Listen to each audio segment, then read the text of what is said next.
Hey guys, so welcome back to my channel, and in this video I'm gonna be doing a quick update on my tanks and what I've been doing with them in the past weeks. So I've shown you the first tank I have here, the goldfish tank. I've introduced to you also my 15-gallon, 10-gallon on my very first video. It was a quick tour, but now there's a lot of changes. I'm just gonna show you what I've been doing with them. And also the most exciting part of this video, so stay tuned, is I'm going to be introducing you to the new addition to my 10-gallon tank. So I bought a fish, a single fish that I've been wanting to get a hold on to, and I'm so excited to share it with you guys. And he's so cute, he's so pretty, so beautiful. I'm actually not sure if it's a guy or girl, but that doesn't matter. Okay, so yeah, we're gonna start with the changes I made with these tanks, with the 15-gallon tank, with the 10-gallon tank. And as you can see already, there's quite a big change, especially with the goldfish tank. So yeah, let's start with the goldfish tank. If you remember my very first video, or the aquarium cleaning video, where I changed the water for this goldfish tank, there was a lot of plants. You've seen my white bowl or white pot full of Amazon swords, so I took that out because it had sand in it. And also I just trimmed this down, this plant, I don't know what it's called, so I just trimmed it down and I planted the other branches onto the pot again, so it's like more fuller now. And I also took out some of the other smaller pots I had with the water hysteria or hysteria deformis, I forgot what it's called. So yeah, so the tank looks pretty clean. There's no more other rocks, and I just kept this anubias there. So why did I take out a lot of stuff? Just so it's gonna be much more easier to maintain. So if I had a lot of rocks, like I had pots, I had a bigger pot over here. Even with the sand of the Amazon swords, it kept getting out of the pot and it would always make a mess. And with the rocks, debris or like their fish poop or goldfish gold will get stuck between those rocks, and it's always very hard to clean. So now that it's more clearer, it's very easy to scrape off any algae that might be growing on the bottom and even at the sides. And there's just a lot less debris that I have to take care of or move around when cleaning this tank. And also, the best thing about cleaning this or taking out those stuff is I can see my goldfish a lot better. So look at them. You can see Goldie, yeah, being a fatty. Milo has the chunkiest wen out of all of them, and he's like the youngest also.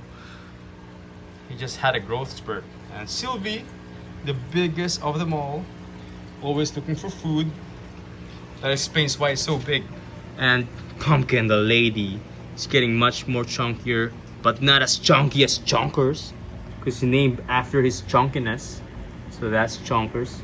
Yeah, so that's the changes I did with this aquarium tank, I mean the goldfish tank. I just clean it up. I move a lot of plants out. I move the other plants into my tub outside. So that's the changes I have with the goldfish tank. Now let's move on to the 15-gallon tank. Actually, not much changes in this tank, just that I got shoots of baby jungle valves and I moved them to the 10-gallon tank. So the jungle valves here are very healthy, and one of the indicators that they're healthy is that they're shooting out baby jungle vallisnerias. So it had a lot of baby jungle valves. I forgot what you call them, but they're like shoots, and then they're just like grass and they grow another one. So they're like a new extension of themselves. So to propagate them, you just have to cut off that small stem that's shooting outward from the original plant, and then you have another jungle valve. So yeah, so I took some of those out and I put them in the 10-gallon tank. So what are the changes I made in this 15-gallon tank? Not much. Just that this hysteria hysteria deformis it's just been growing so much. You can see how big it is already, and it's like shooting at also shoots that's growing copies of itself, and I just added some other plants there. So I added another one there because I wanted to fill the background more. But I'm gonna have to like trim down some of the stem plants soon because there's a lot of babies.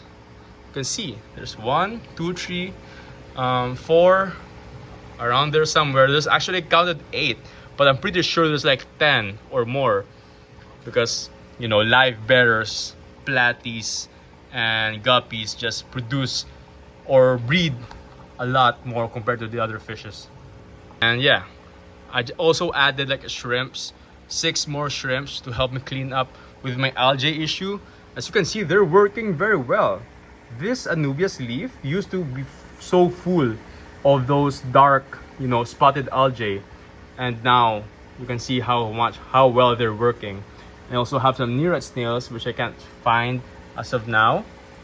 Yeah, so let's gonna move on to the 10-gallon tank with the glow tetras. So here we are with the glow tetras. The main changes I did with this tank is just I took out the hornwort. So if you've seen my videos, I've explained why I have hornwort here. It's just because that hornwort sucks up so much, you know, excess nitrites or nitrates and even excess fertilizers that it stops algae from growing. So as you can see, there's no algae in the rocks, and there's some, you know, diatoms or brown algae that's very easy to scrape off, by the way. So it's not that serious, but I have no serious problem with algae in this tank because of hornwort. So the biggest change I made with this, I just took out the hornwort because my ambullas are growing pretty well. So basically they kind of replaced the hornwort. So I just took out the hornwort, I placed it in the glass bowl I have outside, which, like, you know, have a lot of hornworts. Yeah, that's the main changes I did with this 10-gallon tank. I took out the hornwort, and the ambullas are pretty good. They're growing pretty well, and it was actually pretty long also. This ambulla was like folding already on the top, so I had to cut it off. I trim it. I just planted them at the back. Sorry guys. So yeah, that is my 10-gallon tank. Now we're gonna move on to the most anticipated. So I've done some changes also with the hardscape and the aquascape. So my previous video, you've seen how I did the aquascape for this 10-gallon tank, and I've done a lot of changes. You can already see that there are no more dwarf sagittaria. So I'm gonna be explaining why in a while. But boom, that's the reveal of my new addition for my fishes. That is a powder blue dwarf gourami. So cute, so beautiful, so popping, you know, the color, because of the light and especially because of the black background. His color just pops so well, and I love him so much. He's so cute, and I've been so lucky because this is the last guy I found in this pet shop I went to. So when I was trying to look for one, because I've been researching about these guys and I was so interested in having one. Wait, I'm just gonna turn up this fan. I was so interested in having one. I was saving up to buy one because when I first visited in this pet shop I keep on going to, they said they had like 3 more left. But after like 2 days and I went back there, it's all sold out because turns out these guys are very fast selling in my city. Like, they're very sought after.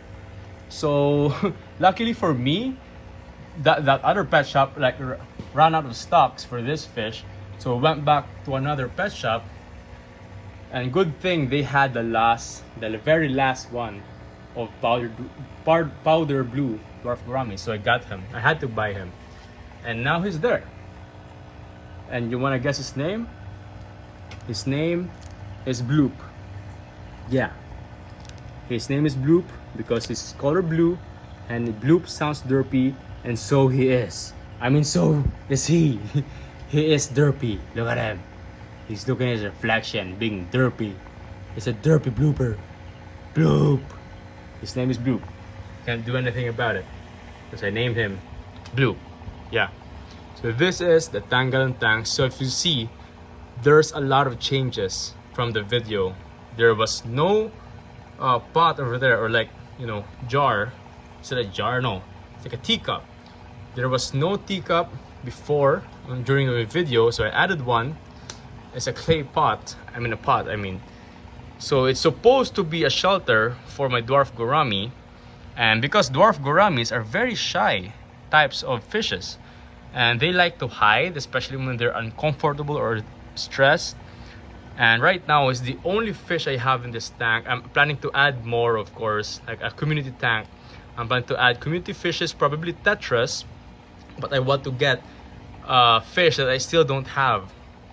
And I currently have this guy, so those are black neon tetras. So I'm planning to add probably the regular neon tetras to pop the blue more in this tank because of the black background. I'm gonna take advantage of the black background, and if I add more colorful colors to this, they're really gonna pop, you know. So that's why I'm considering the regular neon tetras with the blue and red, or maybe what other fish, chili rasboras, because it's gonna be my first time taking care of any rasbora. And yeah, and in the next video I'm gonna be taking you to the pet shops, help me choose. So it's gonna be also my first time recording on public, especially when buying fishes.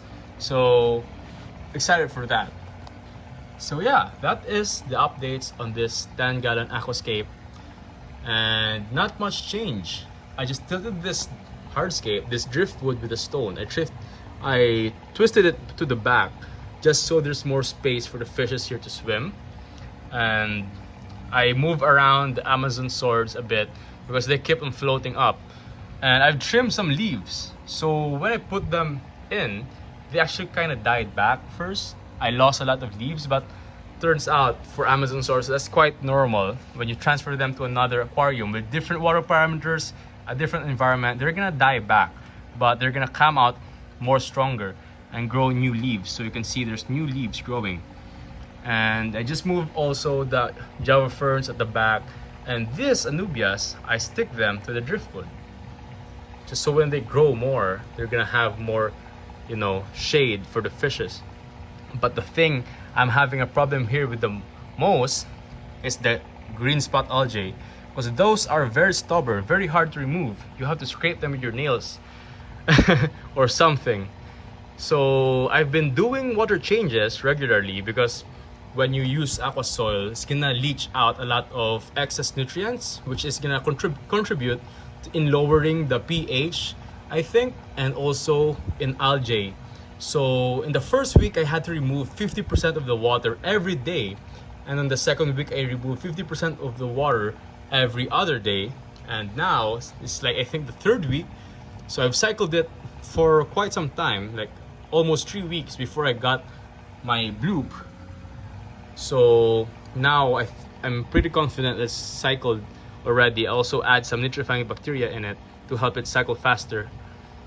So basically, you have to remove the water on the first stages of using aqua soil, because there's gonna be a lot of excess nutrients, which can lead to algae blooms and also the pH fluctuation. So it's gonna lower the pH a lot, which cannot be healthy for some fishes. So Bloop is very happy right now. He's been exploring a lot in this tank, adjusting, and he likes to rest between those rocks. Like every night when I go out here, I always see him there just resting. And then currently he likes to roam around. He's been exploring. I want him to explore that, you know, and realize that it's like some safe space he can use to hide. So yeah, that is my 10-gallon tank, and that is Bloop over there. See, he's going back to his spot. So that's like his resting spot. He's gonna rest there for a while. And he's been doing well. There's no signs of stress. Very curious fish. That's why I opted to get a gourami, because they have a lot of personality. They're very similar to betas, just like sometimes they can have their own personalities. Some of them are less aggressive. Some of them are very friendly with other fishes. Some of them can be very territorial, just like this guy. So I haven't introduced this guy. I'm just gonna introduce him now. His name is Cal, because Kal-El, you know. So he has blue and red. He looks like Superman, and he's named after Kal-El, but without the L. Just Cal. Hey Cal. Also a very healthy beta of mine. I'm very happy with this guy. Yeah, so full of energy, just like the gouramis. That's why I got a gourami. So full of personality, very curious fish, likes to roam around. Look at him right now. It's like at the back, checking out the bucephalandrus. I hope you like it. Yeah. So I'm gonna be adding more fishes, and I'm so excited for that video because I'm gonna be taking you guys with me when I'm choosing fishes in the pet stores. So also I'm gonna give you a glimpse of what the pet stores in Bacolod City looks like. So yeah, that is the updates on this 10-gallon tank and loop.